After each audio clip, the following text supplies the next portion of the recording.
आइए जानते हैं देश और दुनिया की सिलेक्टेड काम की महत्वपूर्ण 25 बड़ी खबरों को 5 मिनट में। पर अभी तक आपने इस वीडियो को लाइक नहीं किया तो लाइक कर दीजिए।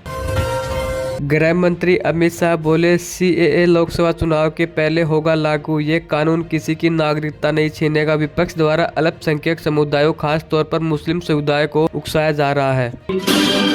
मोदी सरकार की नई स्कीम से मछुआरों और किसानों को मिलेंगे सस्ते लोन। प्रधानमंत्री मत्स्य किसान समृद्धि 6 योजना से 1.7 लाख जॉब के मौके सहित होंगे कई ढेरों फायदे। अरविंद केजरीवाल का विपक्षी दलों के गठबंधन INDIA को झटका। पंजाब चंडीगढ़ में सीट शेयरिंग से इनकार। लुधियाना में ऐलान, सभी 14 लोकसभा सीटों पर आप अकेली चुनाव लड़ेगी।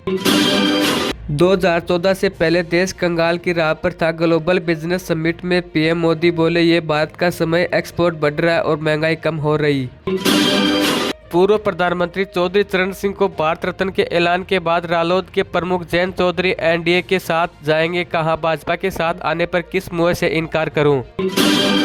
बीजेपी किसानों का इस्तेमाल करती है। भारतीय किसान यूनियन के राष्ट्रीय प्रवक्ता राकेश टिकैत ने पीएम मोदी पर लगाए कई गंभीर आरोप। हर बार बजट में किसानों के साथ किया जाता है धोखा। किसानों ने 16 फरवरी को देश में चक्का जाम की दी चेतावनी। विधानसभा चुनाव में हार के बाद दिग्गी कमलनाथ के बाद बड़े नेताओं का लोकसभा लड़ने से इनकार। दिल्ली में आज होगी स्क्रीनिंग कमेटी की मीटिंग। बायोडाटा लेकर पहुंचे पटवारी सिंगार। नोएडा प्राधिकरण से अपनी जमीनों का मुआवजा मांग रहे किसानों ने यूपी सरकार को 2 दिन का अल्टीमेटम दिया। कहा, 12 जनवरी तक हमारी सभी मांगे पूरी करें वरना फिर मार्च करेंगे। वित्त मंत्री निर्मला सीतारमण ने श्वेत पर चर्चा करते हुए एक बार फिर यूपीए सरकार पर साधा निशाना। बोली, कांग्रेस ने गुड़ का गोबर किया, पूर्वोत्तर को बुला दिया। मनमोहन सिंह 28 साल असम से सांसद रहे, वही कुछ कर लेते। देश के 4 राज्यों से लगी म्यांमार सीमा सील करने के केंद्र के फैसले को लेकर विरोध में पूर्वोत्तर राज्य मिजोरम नागालैंड के सीएम भी फैसले के खिलाफ। आंदोलन की तैयारी में कई संगठन।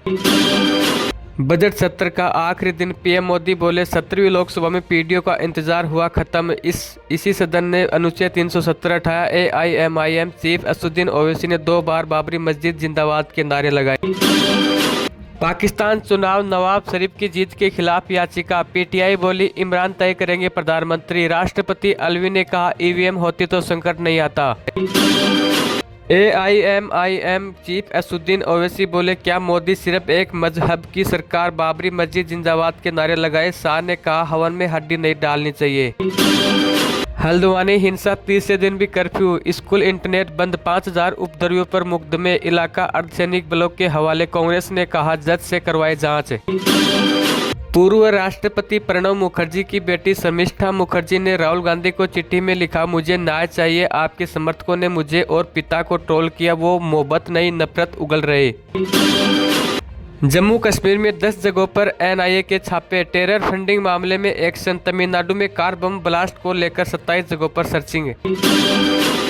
भारत पाकिस्तान बॉर्डर पर एयरफोर्स दिखाएगी अपनी ताकत। 121 फाइटर प्लेन तैनात किए। राफेल सुखोई के साथ प्रचंड और रुद्र भी शामिल। 15,000 जवान पहुंचे।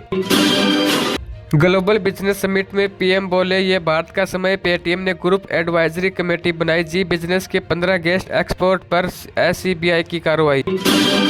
पथुम निशांका वनडे में डबल सेंचुरी जमाने वाले पहले श्रीलंकाई बैटर। अफगानिस्तान को 42 रन से हराया। नबी ओमरजई के बीच 222 रन की साझेदारी से रोमांच बढ़ा।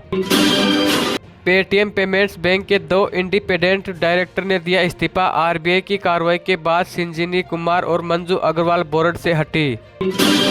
यूक्रेन के प्रेसिडेंट जेलेंस्की ने आर्मी चीफ को उठाया। कहा, जनरल वेलरी को शुक्रिया, हम फौज में अब बड़े बदलाव करना चाहते हैं।